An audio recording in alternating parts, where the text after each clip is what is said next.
थोड़ा बहुत अंग्रेजी में और हिंदी में दोनों। पहले हिंदी में शुरू करते हैं।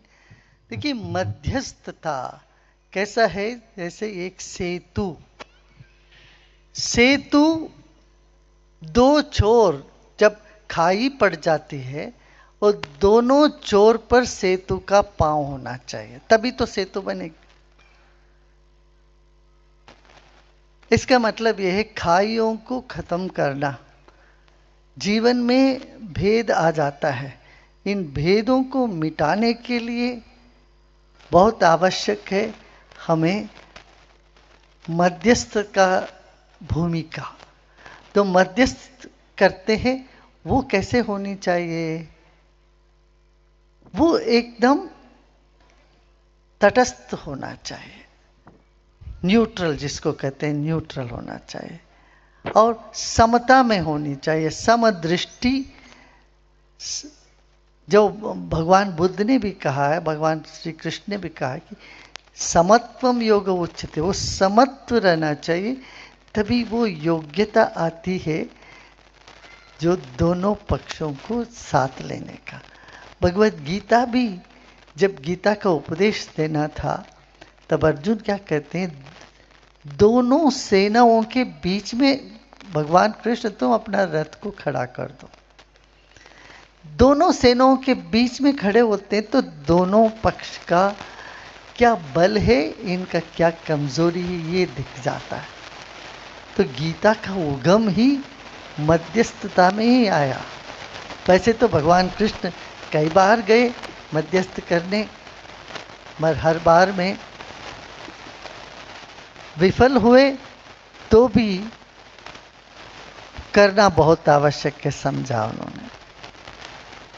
तो आज के परिवेश में घर घर में कुछ ना कुछ क्लेश उठ जाता है और छोटी छोटी बातों को लेके गांव गांव में हम कोर्ट के दरवाज़ा खटखटाते हैं, न्यायालय पहुंच जाते हैं। न्यायालय के ऊपर इतने सारे वो फाइल्स पड़ी हुई है, केसेस पड़े हुए हैं, वो उसमें डूब रहे हैं।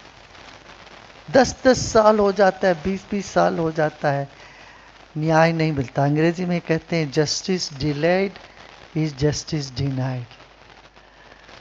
तो इसमें मध्यस्थ का भूमिका बहुत आवश्यक है। और हमारे बीच जो वेंकट रमनी जी हैं, जो एडवोकेट जनरल, अपना देश का एक बहुत महत्वपूर्ण स्थान पर आप हैं। इतना ही नहीं है, ये परिचय आपका ने आप लोगों को नहीं पता, आप बड़े कवि भी हैं, कविता लिखते हैं और बड़े भक्त हैं। अपना सनातन धर्म का बहुत आदर करने वालों में से हैं, भक्त हैं और बहुत बड़े हैं, ज्ञानी हैं। हमने कहा कि जस्टिस वेंकटाचलैया जो एक भारत के न्यायपालिका के महान व्यक्ति रहे हैं,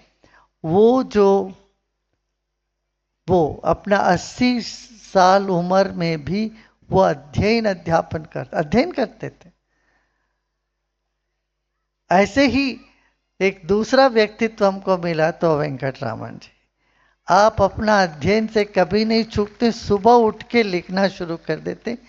अच्छा, इतना ही है नहीं, आपके श्रीमती जी ने भी, आप वहां बैठिए चुपचाप, वो भी बहुत बड़े, इन्होंने तो इतना पद्य लिखा, इतना सरल भाषा में, और कई भाषा जानती है ये, एक नहीं दो नहीं, बहुत सी भाषाओं में लिखते, कन्नड़ में भी, तमिल में भी, हिंदी भी, मराठी भी, कई भाषा में वो प्रकांड विद्वत्ता रखती है। मगर जैसे छुपे रुस्तम बोलते ना, ऐसे छुप के पीछे रहते हैं कि आप आज इसका, हमारे जितने मीडिएशन सेल के लोग हैं उन सबको आपने प्रेरणा दी, उनके साथ समय बिताया। मुझे देखिए, भारत का ये विशेषता है,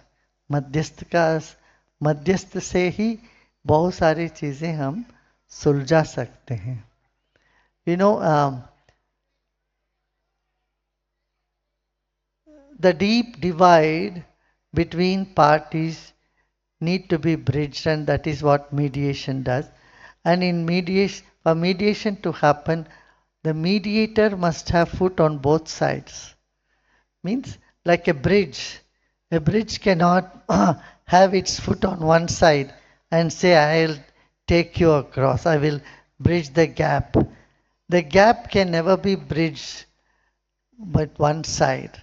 So, people who are neutral, who are mediators, who have to play that role, have to be really yogis.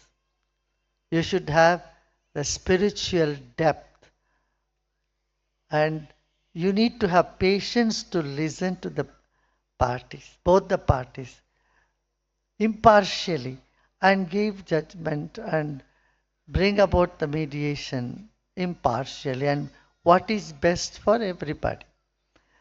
And for that, spirituality is absolutely essential. Yeah.